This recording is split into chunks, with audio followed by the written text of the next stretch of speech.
Chinese बहू part 2। सांगसू का ये बदला रूप देखकर उसकी सास खुश हो जाती है, लेकिन ये खुशी ज्यादा दिनों तक नहीं चलती। एक दिन सांगसू के कमरे से सास को उसके कमरे से भाग दौड़ की आवाजें आती हैं। वो जैसे ही कमरे में झांकती है, सांगसू छिपकली को पकड़कर खाने ही जा रही होती है कि तभी सास उसके कमरे में जाती है और कहती है, बहू, ये क्या कर रही हो? तुम तो हमारी संस्कृति को अपना रही थी, और ये क्या?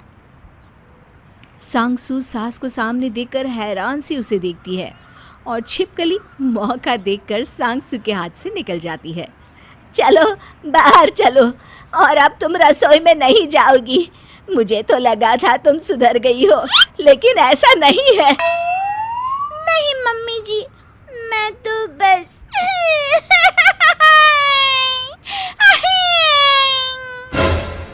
सांगसू रोने लगती है।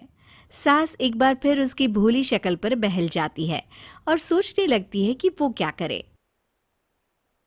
सास अपने बेटे को शाम को बताती है, बेटा, तेरी बीवी भले ही चाइनीज हो और हमारे संस्कारों को ना समझ पा रही हो, लेकिन एक अच्छी लड़की भी है वो। हाँ माँ, तभी तो मैंने उससे शादी की है।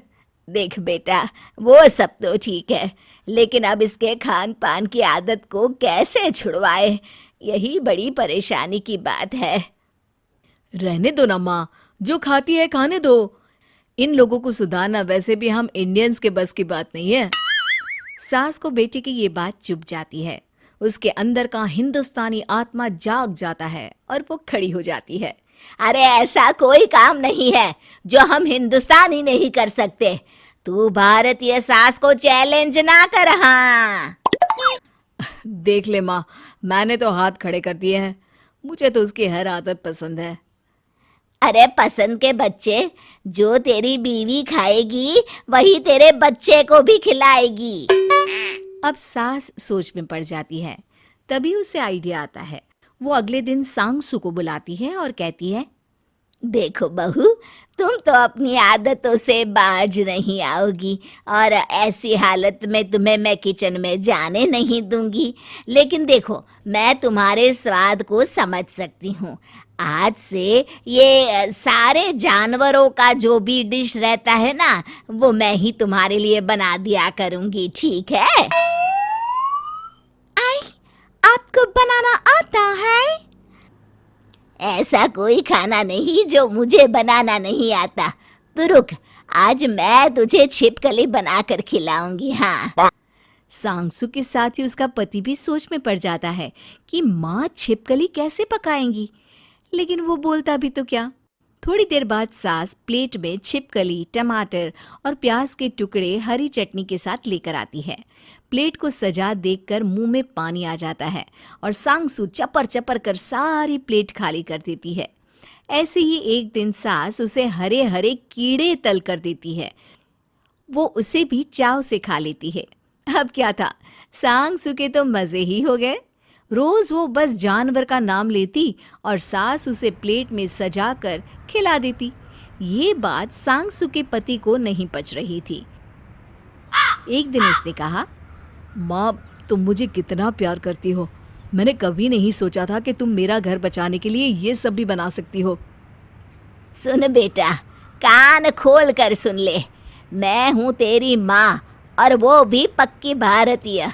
हम चाहे तो क्या नहीं कर सकते। क्या क्या कर सकते हैं माँ, जरा ये भी तो बता दो।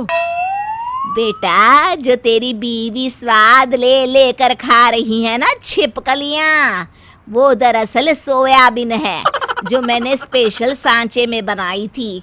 हैं? और वो हरे कीड़े तले हुए? बेटा, वो तो बेसन में लपेट कर पालक है, जिसे मैंने रंगों में भिगो कर तले थे। अब और मत पूछना। चाइना की शॉपिंग साइट से मैंने कई जानवरों के बने सांचे खरीदे, और मैदा, सूजी, बेसन, हरी सब्जियां, पनीर, सोयाबीन की सहायता से बहू के लिए खाना भी बनाया। अब देखो, उसे हरी सब्जियों की कीमत भी पता चल गई। मान गए माँ, तुम तो ग्रेट हो, ग्रेट। बेटा, भारतीय होने में हमें गर्व होना चाहिए।